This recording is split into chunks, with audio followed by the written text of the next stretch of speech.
ती महिमा होऊन दे प्रभू.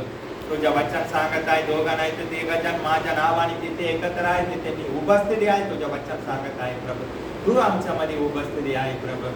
येशूच्या नावाने मागत आहे प्रभू. आमेन.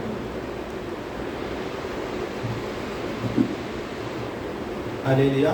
लूका सुवर्तमान 17వ అధ్యాయం. లుకా 17వ అధికారం 17:1-2.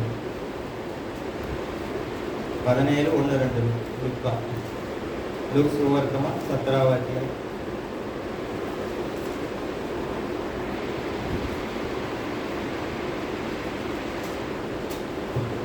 1-2 वचन.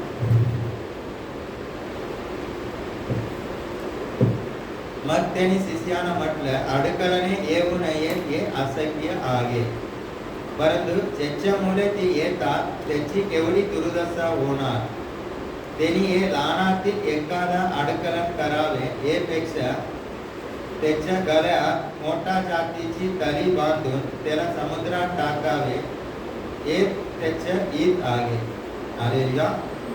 या जगामध्ये आम्ही येशूच्या मागे चालत असताना अडकलन प्रॉब्लेम येणार नाही असं नाही आहे, येणारच आहे.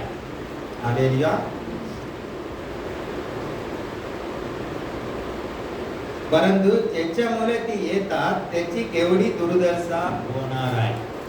हालेलुया.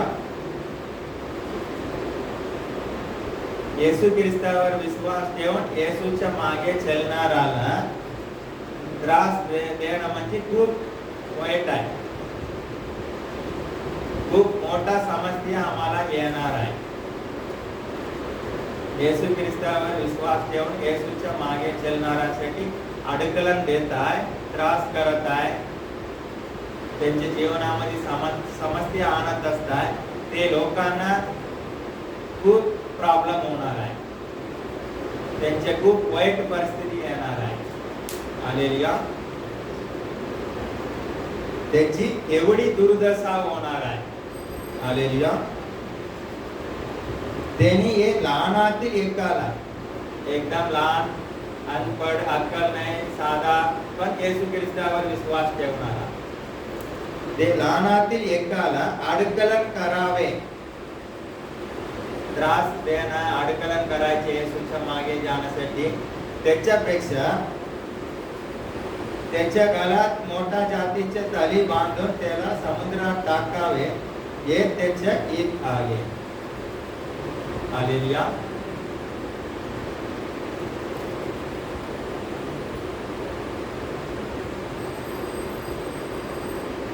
त्यांनी हे लहानातील एकाला अडकलन करावे यापेक्षा त्याच्या गळ्यात मोठ्या जातीचे तळी बांधून त्याला समुद्रात टाकावे हे त्याच्या हित आहे. हालेलुया.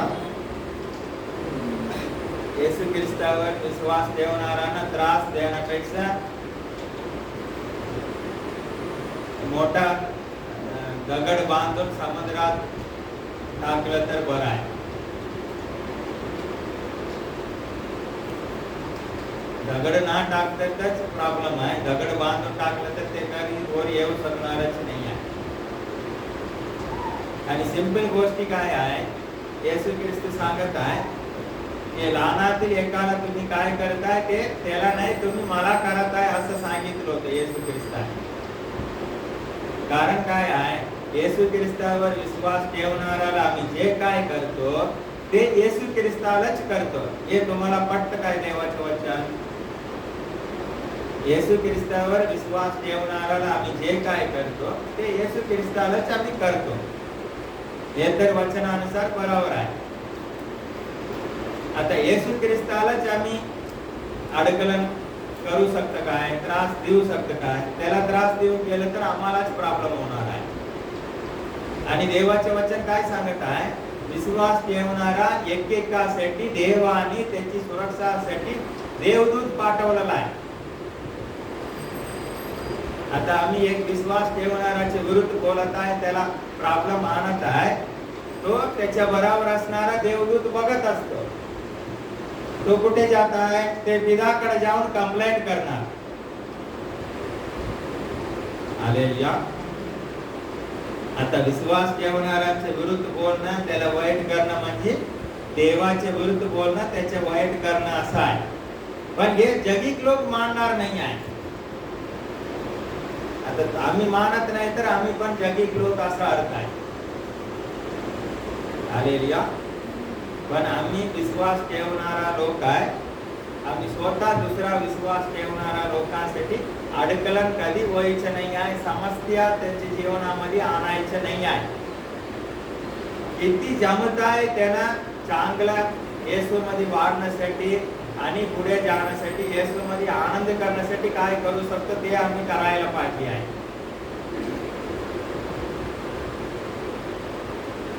हालेलुया.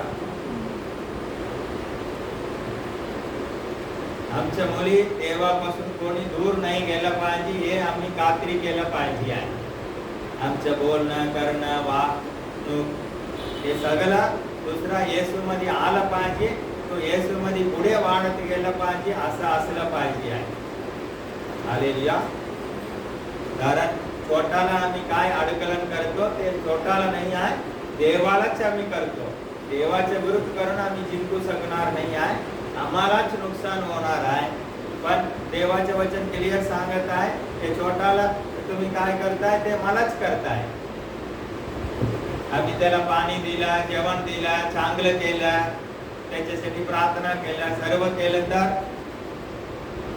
येशू ख्रिस्तालाच आम्ही करतो. म्हणून देव रिटर्न आम्हाला देणार आहे. विश्वास ठेवणारा विषय आम्ही खूप जागृत असलं पाहिजे आहे. आणि दुसरी गोष्ट आम्ही सर्व मिळून एक शरीर आहे हे एक्सेप्ट केलं पाहिजे आम्ही. हालेलुया. आम्ही सर्व मिळून येशू ख्रिस्ताच्या शरीरामध्ये कुठला तरी अवयव आहे हे आम्ही मान्य केलं पाहिजे. ते अनुसार बोललं पाहिजे, ते अनुसार आम्ही चाललं पाहिजे आहे. हालेलुया. लूक सुवर्तमान 22 अध्याय 22వ అధికారం.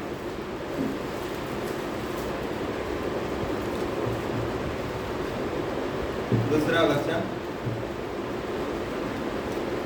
वचनापासून.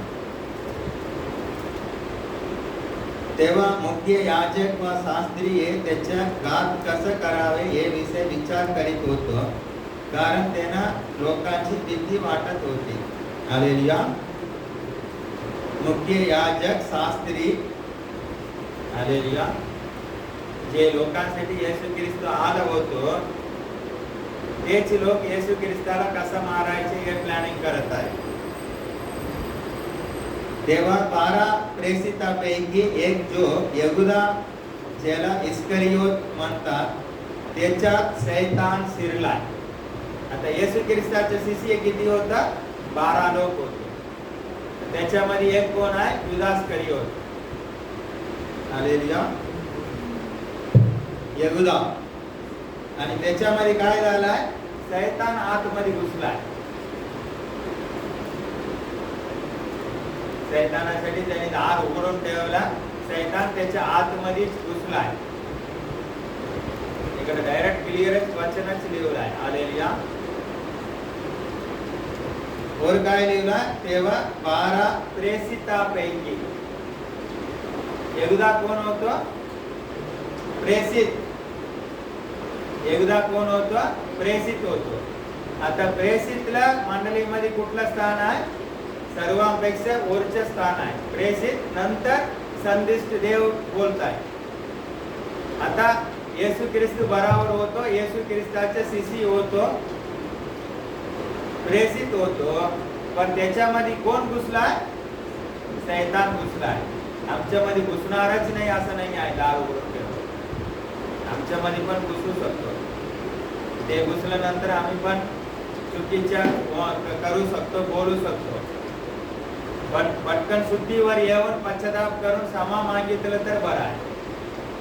हालेलुया. तो मुख्य याजक व सरदार याच्याकडे निघून गेले आणि त्याच्या गाठी त्याला कसा धरून ठेवे हे विषय त्यांनी त्याच्याशी बोलणे केले. आता यहुदामध्ये कोण घुसला? शैतान घुसला. शैतान घुसल्यानंतर तो कुठे गेला? मुख्य याजक आणि शास्त्रीकडे गेलाय. येशू ख्रिस्ताला कसा धरायचा आहे, कसा पकडायचा आहे, प्लॅनिंग झालाय. सैतान आमच्यामध्ये घुसला तर देवाच्या विरुद्धच आमचं प्लॅनिंग सर्व काय असणार आहे. हालेलुया.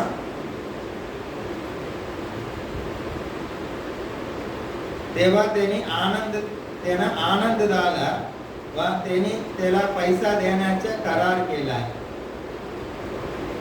मुख्य याजक आणि शास्त्रीला खूप आनंद झालाय. चल, त्याच्या बरोबर असणारा प्रेषित, त्याच्या शिष्या हेच आमच्यासाठी पकडून देण्यासाठी तयार झालाय. याच्यापेक्षा मोठा काय पाहिजे आम्हाला.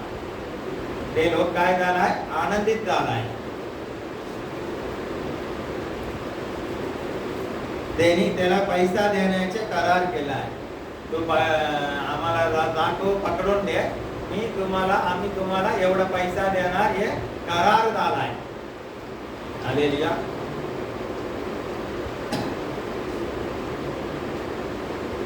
त्याला तो मान्य झाला आणि गर्दी नसेल तेव्हा त्याच्या गाठी त्याला धरून देण्याची तो संधी शोधू लागलाय. सैतान घुसलाय, याजक आणि शास्त्री बरोबर गेल्या, मीटिंग झाला आणि पैसा देण्यासाठी त्यांनी पण मान्य केलं आणि तो करार पण झालाय. त्याच्यानंतर इथे काय करतात, संधी कधी येणार आहे का येशूला पकडून देण्यासाठी हे शोधत फिरत आहे. कारण त्याच्यामध्ये सैतान घुसलेला आहे. 21वे वचन त्याच्यामध्ये,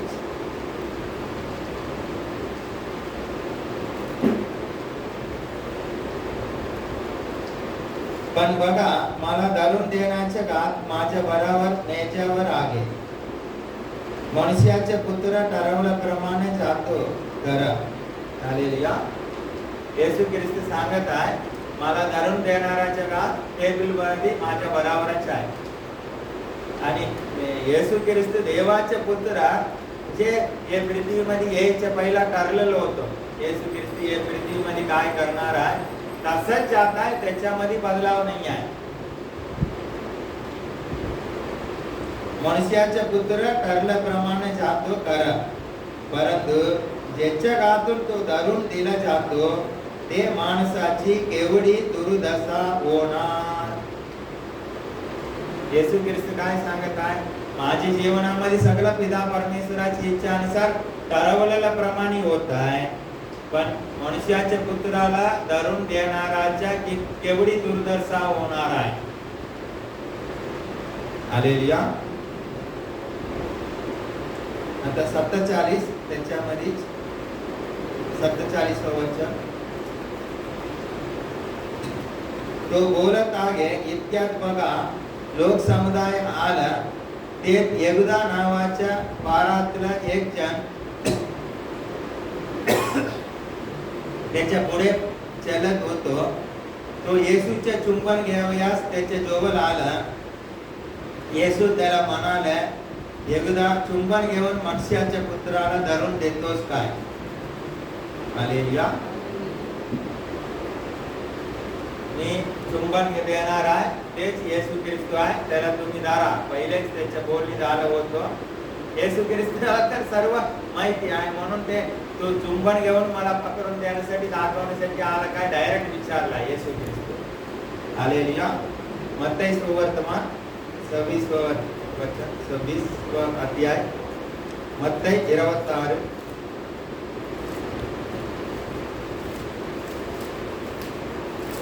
21 ವಚನಪಾसून 21வது ವಚನ 21 ಮತ್ತೆ 26 29 26 ಮತ್ತೆ 26 अध्याय 21 पासून. आणि ते भोजन करीत असताना त्यांनी म्हटलं, मी तुम्हास कचित सांगतो, तुमच्यातला एक जण मला धरून देईल. तेव्हा ते बाहेर खिन्न झाले आणि प्रत्येक जण त्याला विचारू लागला, प्रभूजी, मी तर नाही ना? त्यांनी उत्तर दिलं, ज्यांनी माझ्या बराबर ताटात घातला तोच मला धरून देईल. मनुष्याच्या पुत्राविषयी जसं लिहिलं आहे तसं तो जातो करा. हालेलुया. हे पृथ्वीमध्ये यायच्या पहिला ठरवलेल्या प्रमाणे येशू ख्रिस्ताचे जीवन जाता हे कराय. परंतु जो मनुष्याच्या पुत्राला धरून देतो ते मनुष्याच्या केवढी दुर्दशा होणार. तो मनुष्य जन्मला नसता तर ते त्याला बरा झाला असता. इकडे हे शब्द वापरला येशू ख्रिस्त. काय बोलताय? मनुष्याच्या पुत्राला धरून देणाराला किती केवढी दुर्दशा होणार आहे, किती वाईट होणार आहे. आणि तो जन्मला नसला तर बरा आहे. हालेलुया. जन्म झाला नसलं तर बरा आहे. आता जन्म झाला, तो पकडून दिला तर त्याचे खूप वाईट होणार आहे असं येशू ख्रिस्त सांगत आहे. हालेलुया.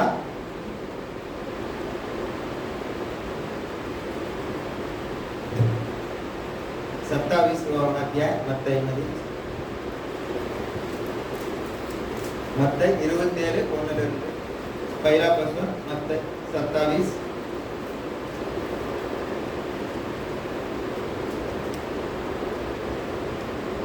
प्रांतकाल झाल्यावर सर्व मुख्य याजक व लोकांचे वडील यांनी येशूला जीवे मारण्यासाठी त्याच्या विरुद्ध मसलत केली आणि त्यांनी त्याला बांधून नेऊन सुभेदार पिलात याच्या स्वाधीन केले.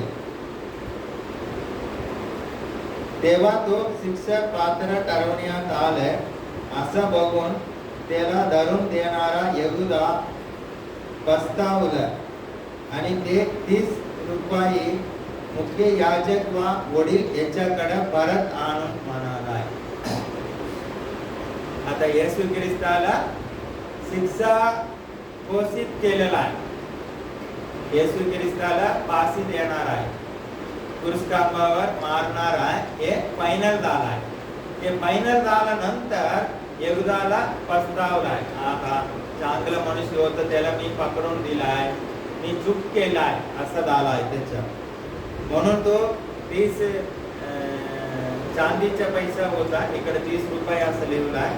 तो पैसा घेऊन पुन्हा कुठे गेला? याजक आणि शास्त्री यांच्याकडे गेलाय. तो मी निर्दोष जीवाला धरून देऊन पाप केलं आहे.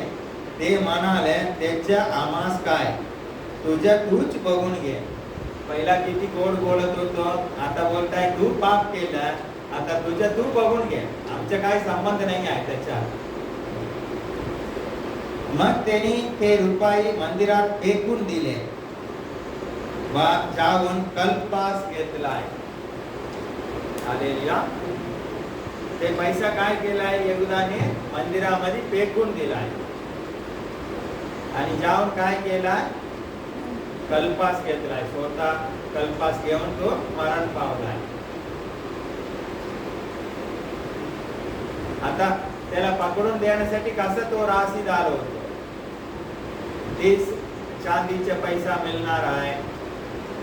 हालेलुया. यास आराम करणार आहे मी, असं जगणार आहे, मोठा बंगला घेणार, ते घेणार, ते घेणार, काहीतरी प्लॅनिंग केलं असणार आहे. आणि येशू ख्रिस्ताला पकडून देण्यासाठी तयार झाला. आता येशू ख्रिस्ताला पकडून दिला, खोटा साक्षी देऊन त्याला वधस्तंभामध्ये मारण्यासाठी शिक्षा सुनावलेला आहे.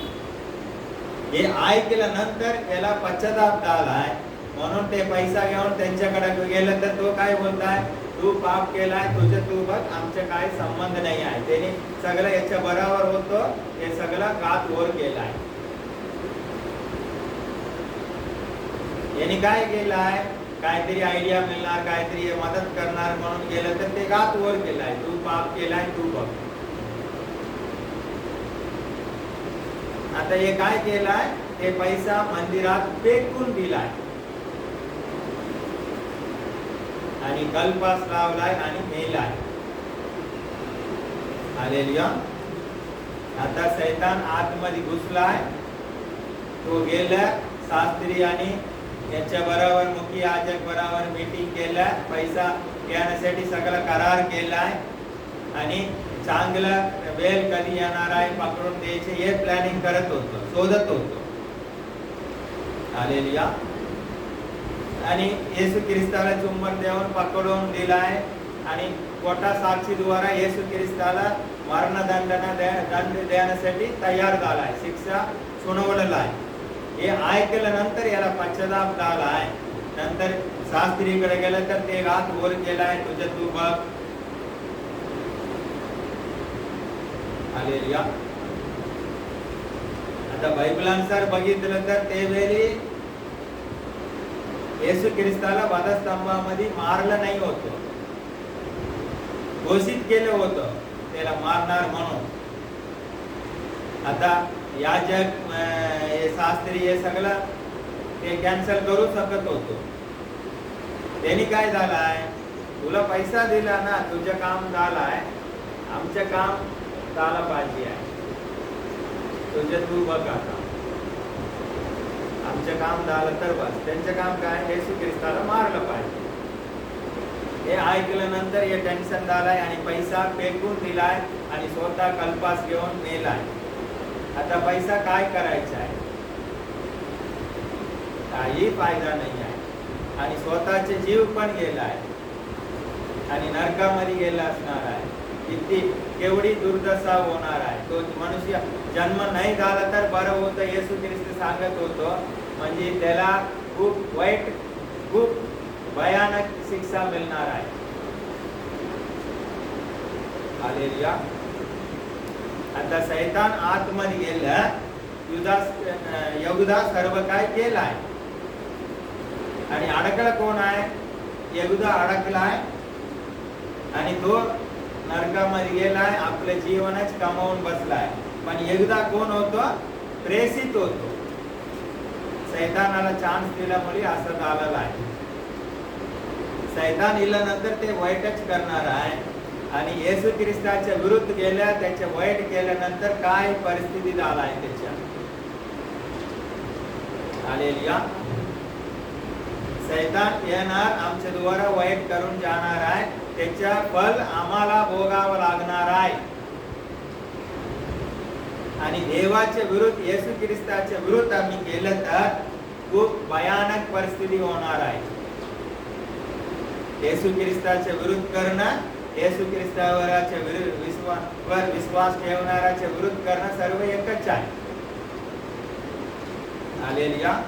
म्हणून आम्ही जागृत असलं पाहिजे आहे. शैतान फसवणार आहे. हालेलुया.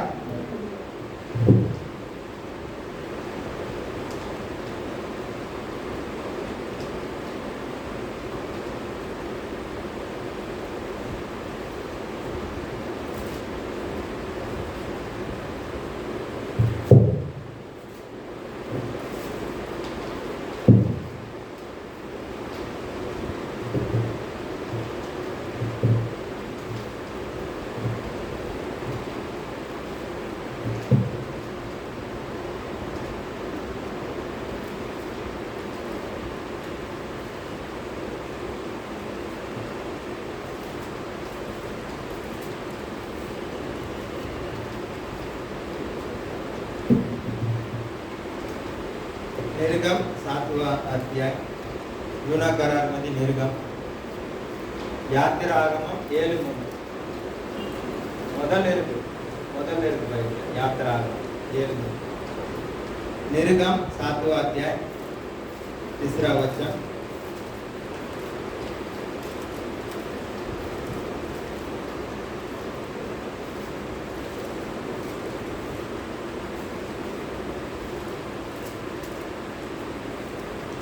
निर्गम 7वा अध्याय 3रा वचन. मी फारोचं मन कठोर करेन आणि मिसर देशात माझी चिन्ह व अद्भुते विगुट दाखवीन. हे कोण बोलत आहे? परमेश्वर बोलत आहे. मी फारोन राजाच्या मन कठीण करणार आहे, तिथे खूप मोठा मोठा चमत्कार दाखवणार आहे, त्याच्यातून माझी महिमा होणार आहे. हालेलुया. आता फारोनच्या इजिप्तमध्ये इस्रायल लोक गुलामात काम करत होतो आणि परमेश्वराकडे तो रडत होतो. म्हणून परमेश्वर मोसे आणि आरोनला, इस्रायल लोकांना फारोन राजाकडून इजिप्त मधून सोडून बाहेर आणण्यासाठी पाठवलं होतं. आणि परमेश्वर पहिला सांगितलाय, असं असं जाऊन सांग फारोन राजा तुला इस्रायल लोकांना सोडणार आहे सांगितलं आहे. तसं येते वाचून बघितलं तर तसं करत करत खूप मोठा मोठा त्रास देऊ लागलाय, तरी पण ते सोडत ना होतो. लास्ट मध्ये काय झालाय, ते घरातला पहिला जन्मलेला मुलगा ते मरणार बोललो होतो. तसंच ते इजिप्त लोकांच्या घरामध्ये जन्मलेला मोठा मुलगा सर्व घराण्यातला राजवाडापासून सर्व मेलाय. हालेलुया. त्याच्यानंतर तो इस्रायल लोकांना पाठवण्यासाठी तयार झाला. तरी पण कसा, तुम्ही जाऊन आराधना करा, नंतर रिटर्न येवा. हालेलुया.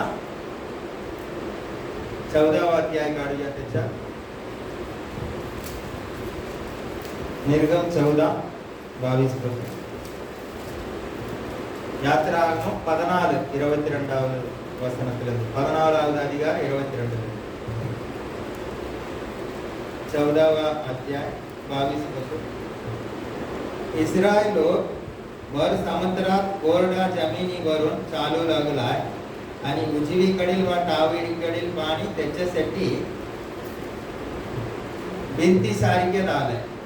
तेव्हा मिस्रांनी त्याच्या पाठलाग केला आणि फारोनच्या सर्व घोडे, रथ व सवार त्याच्या पाठोपाठ समुद्रामध्ये गेले.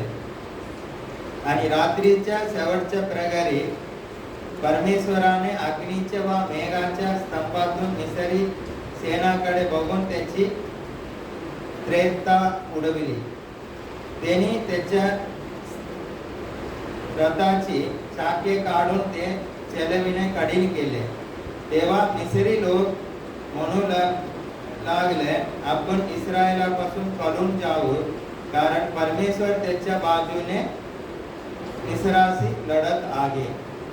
हालेलुया. मोसेने काठी मारला, समुद्र 2 भाग झाला, इस्रायल लोक पुढे गेलाय आणि तरी पण सोडलेलं नाही आहे. फारोन राजाचे सैनिक राजा सगळं त्याच्या मागे पाठोपाठ आहे. समुद्रामध्ये घुसून त्यांना पकडण्यासाठी, युद्ध करण्यासाठी आलाय.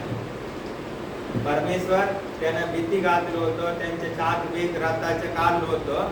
तरी तर ते वेळी तर ते सोडून पाठी गेलं असलं तर बरं होतं, पण त्यांनी तरी पण त्यांच्या पाठलाग करत गेलाय. हालेलुया.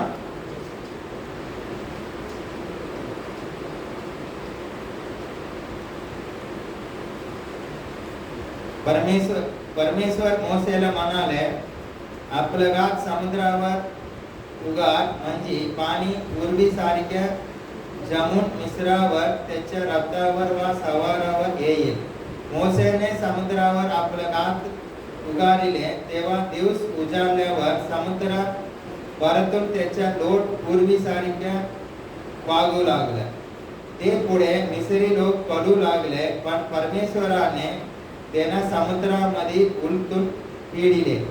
पाणी पूर्वीच्या जगावर परत आले आणि रथ, घोडे आणि फारोची सर्व सेना जी त्याच्या पाठीस लागून समुद्रामध्ये गेली होती, ती सर्व ते अडक झाली. त्यातलं एकही वाचलं नाही. हालेलुया. फारोन सैनिक मध्ये एक पण वाचलेलं नाही आहे, सर्व लोक मेलाय. हालेलुया. आता इकडे पहिला बघितलं तर यहुदा येशू ख्रिस्ताचे शिष्य होतो, प्रेषित होतो. त्यांनी शैतानाला चान्स दिला, त्यांना पकडून दिलाय. नंतर तो पश्चाताप केला, पण पैसा फेकून दिला, पैसा काही फायदा झाला नाही आहे. तो कल्पास लावून मेला आणि तो नरकामध्ये गेला असणार आहे. हालेलुया. येशू ख्रिस्त सांगत आहे, तो जन्म नाही झाला तर बरं होतो, मला पकडून देण्यापेक्षा जन्म नाही घेतलं तर बरं होतं असं सांगत आहे. म्हणजे एवढा वाईट त्याच्या जीवनामध्ये घडणार आहे हे सांगत आहे येशू ख्रिस्त. हालेलुया. आता इकडे बघितलं तर फारोन राजाला परमेश्वराची पूर्ण जगामध्ये परमेश्वराची महिमा झाला पाहिजे परमेश्वर किती मोठा आहे, परमेश्वराचं नाव समजलं पाहिजे म्हणून पार्वण राजाला परमेश्वरच मन कठीण केलं होतं. हालेलुया. त्यांनी परमेश्वराच्या लोकांना सोडलं नाही आहे, त्याचे विरुद्ध करत करत गेला आहे, सर्व लोक नाश झालाय. हालेलुया. पार्वणला परमेश्वरच मन कठीण केलं होतं. परमेश्वर पहिला बोलला त्यावेळी सोडलं होतं तर बरं होतं, पण सोडलं नाही आहे. याचं कारण इकडे क्लिअर लिहिलं आहे, परमेश्वरच त्याचं मन कठीण केलं होतं. नंतर तो सर्व पाणी मध्ये मेला, एक पण वाचलेलं नाही आहे. इकडे युदास करियोत बघितलं तर तो पण नाश झालाय. किती वाईट दुर्दशा होणार आहे. आता परमेश्वर आम्हाला निवडलेला आहे, सर्वकालिक जीवनासाठी आम्हाला निवडलेला आहे. आम्हाला परमेश्वर निवडलेला हे देवाची कृपा आहे. हालेलुया. आता पार्वण सारखे आम्हाला केलं नाही आहे परमेश्वर. आम्हाला सर्वकालिक जीवनामध्ये त्याच्या बरोबर आम्ही गेलं पाहिजे, हे निवडलं म्हणजे आम्ही किती धन्य लोक आहे. आता तर आम्ही आपल्या कारणाकडे लक्ष दिलं पाहिजे आहे. आम्हाला एवढं मोठा कारण मिळाला आहे, कारणाला आम्ही सांभाळलं पाहिजे, कट्टा धरलं पाहिजे, ते सुरक्षित ठेवलं पाहिजे, त्याच्याकडे लक्ष दिलं पाहिजे. जगिक लोकांना कारण म्हणजे काय समजणार नाही आहे, ते दुर्लक्ष करणार आहे. जगिक लोक बाकीच्या गोष्टीकडे पहिला स्थान देणार आहे, पण येशू ख्रिस्ताला आम्ही ओळखून कारणाला दुर्लक्ष करून त्यांच्या जगिक लोकांसारख्या बाकीच्या गोष्टीला आम्ही पहिला स्थान देत राहिलं तर देव काय विचार करणार आहे. एवढ्या लोकांमध्ये मी यांना निवडलाय, तरी पण यांना काही फरक पडत नाही आहे. यांना तारण नको आहे म्हणून दुर्लक्ष करत आहे. हालेलुया. खूप लोक नरकामध्ये जाणार, थोडं लोक स्वर्गामध्ये जाणार आहे. अजून विश्वास ठेवणाऱ्यांना विश्वास ठेवणार, अविश्वास ठेवणार काय फरक समजत नाही आहे. आता अविश्वास ठेवणारा इकडे बघितलं तर समुद्रात गेला, विश्वास ठेवणारा पुढे गेला, समुद्र काय केलेलं नाही आहे. अविश्वास ठेवणारा मध्ये एक पण वाचलं नाही आहे, सर्व मेला. एवढा फरक आहे दोघांमध्ये. तारण दालल लोक, तारण नाही झाला. तारण दाललं ते स्वर्गामध्ये जाणार, तारण नाही झालं ते नरकामध्ये जाणार आहे. हालेलुया. म्हणून आम्ही आपल्या तारणाकडे लक्ष दिलं पाहिजे आहे, ते सुरक्षित ठेवलं पाहिजे आहे. येशू मध्ये आम्ही आनंद केला पाहिजे आहे. हालेलुया. याच्यामध्येच आम्ही राहिलं तर, येशू मध्येच राहिलं तर आनंद करणार आहे. पण जगामध्ये आमचं मन लावलं, तिकडे गोष्टीकडे गेलं तर तारण दुर्लक्षच दिसणार आहे. तर तारण आम्ही दुर्लक्ष करणार, तेच शैतानाचं काम आहे. तेच शिकवणार, हे मोठा आहे, ते मोठा आहे. कारण काय नाही, ते लक्ष देऊ नको त्याच्यावर, याच्यावर लक्ष दे. शैतान असंच आम्हाला करणार आहे. असं आम्ही केलं तर तारण आम्ही कमावून बसणार आहे. आणि दुसरी गोष्ट काय आहे, कोणी असून दे, येशू ख्रिस्तावर विश्वास ठेवणाऱ्यांच्या विरुद्ध, येशू ख्रिस्ताच्या विरुद्ध, देवाच्या मंडळीच्या विरुद्ध करणं म्हणजे खूप वाईट दुर्दशा होणार आहे. विश्वास ठेवणारा असून दे, देवाच्या मंडळी असून दे, देवाचे असून दे, त्याच्या विरुद्ध आम्ही काही बोलायचं नाही, काही करायचं नाही आहे. किती चांगलं करायचं आहे तेवढं करायचं आहे. देवाच्या मंडळीसाठी, देवाच्या सेवेसाठी, देवाच्या लोकांसाठी अडकलन नाही झाला पाहिजे आहे. आम्ही सगळंच आम्ही घ्यायचं नाही आहे. काय झालं याच्यात, काय झालं असं आम्ही घ्यायचं नाही आहे. आपलं जीवनाची जबाबदारी आमच्याकडे आहे. युदास करियोत मध्ये शैतान घुसला, सगळं काम केलं, शैतान बाहेर गेलं, पण हे नाश झालाय. जगापासून आम्ही लांब येशू मध्येच आम्ही राहायला पाहिजे आहे, नाहीतर तो घुसणार आहे. देवाच्या लोक, देवाच्या मंडळी, देवाच्या विरुद्ध आम्हाला काहीतरी करू पाक पाडणार, आम्ही करणार, सैतान निघून जाणार, आम्ही अडकणार आहे. हालेलुया. परमेश्वर आम्हाला सर्वकालिक जीवनासाठी निवडलेला आहे. कारण फुकट आहे, पण कुठल्या गोष्टी देऊन पण विकत घेता येणार नाही आहे. ते फुकटच आहे ना, कधी पण मिळणार असं पण नाही आहे. जे वेळी आता परमेश्वर आम्हाला निवडला आहे, आता पश्चाताप करून येशू बरोबरच आम्ही गेलं तर तारण मिळणार आहे.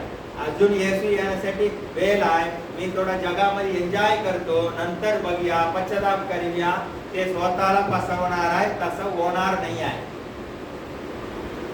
आता तुम्हाला शेतात कामात बोलवलं होतं, सकाळी 9 वाजता पण लोकांना बोलवला, संध्याकाळी 3 वाजता पण लोकांना बोलवला. आता सकाळी येईल ते संध्याकाळी पर्यंत किती उन्हात काम केलं, किती कठीण परिस्थिती होणार आहे. आणि संध्याकाळी येईल सगळ्यांना एक पगार आहे. उशिरा येईल ते स्वर्गात जाणार आहे. म्हणून आम्ही जगामध्ये एन्जॉय करूया, आता हे लाईफ एन्जॉय करूया, नंतर पश्चाताप करून येशू मध्ये जाऊन स्वर्गामध्ये जाऊया. हे होणार नाही आहे. आम्हाला बोलवलेलं आहे, बोलवलं नंतर येशू बरोबरच आम्ही चाललं पाहिजे आहे, जग त्याग केलं पाहिजे आहे. ते वेळी सर्वकालिक जीवन आम्हाला मिळणार आहे. लास्ट मध्ये कोणाला तरी येशू बोलवणार आहे, ते वेळी ते येणार आहे, ते बसून येशू बरोबर गेलं तर ते स्वर्गामध्ये जाणार आहे. येशू ख्रिस्त आमच्यावर प्रेम करत आहे, म्हणून आमच्यासाठी वधस्तंभामध्ये आपले जीवन दिलं आहे. आम्ही देवावर किती प्रेम करत आहे, थोडा पण त्रास नको. हे असं पाहिजे, तसं पाहिजे, किती कसं आम्ही जीवन जगत आहे, कसं आम्हाला देव स्वर्गामध्ये घेऊन जाणार आहे, काय देवावर आम्हाला प्रेम आहे काय, नाही तर फायदा पोती आम्ही येशू ख्रिस्त बरोबर आहे. हालेलुया. प्रेषित होतो यहूदा, येशूचे शिष्य होतो, तरी पण तो जन्म नाही झाला तर बरं होतं. येशूच सांगत आहे आमचे काय होणार आहे. म्हणून आम्ही जे काय बोलतो, जे काय करतो, त्याच्यासाठी आम्ही जबाबदार होणार आहे. म्हणून आम्ही सोडून इल्या परमेश्वर आम्हाला बाहेर काढला, तिकडे लक्ष द्यायचं नाही आहे. बायबल वाचायच्या, मनन करायच्या, देवाच्या आराधना करायच्या, सुवार्ता करायच्या, एक दुसऱ्यासाठी प्रार्थना करायच्या. हेच गोल मध्ये आम्ही असलं पाहिजे आहे. खरंच आता येशू मध्ये, बायबल मध्ये खूप लोक आहे, त्यांचे जीवन बघून तसं आम्ही चाललं पाहिजे आहे. आता हे पृथ्वीमध्ये पण खरं येशूच्या मागे जीवन जगत आहे, त्यांच्या लोकांचे जीवन बघून तसं आम्ही चाललं पाहिजे आहे. इकडसून तिकडे गेलं तर काहीतरी आम्हाला सैतान लालच दाखवणारच आहे. तिकडे गेलं नंतर काय आहे, कारण आम्ही दुर्लक्ष करणार. चलताय, थोडासा प्रार्थना केलं तर पुरे, 2 वचन वाचलं तर पुरे, कारण आमच्यासाठी इम्पॉर्टंट दिसणार नाही. नंतर दुसऱ्या गोष्टीच आमच्यासाठी इम्पॉर्टंट होणार आहे. हालेलुया. आज देवाची वाणी ऐकलं तर मन कठीण करू नको. इब्री लोकांच्या पत्रामध्ये लिहिलं आहे, हर एक परिस्थितीमध्ये धन्यवाद देऊन देव बरोबर चालणं आमच्यासाठी चांगलं आहे. हालेलुया. देव तुम्हाला आशीर्वाद देईल.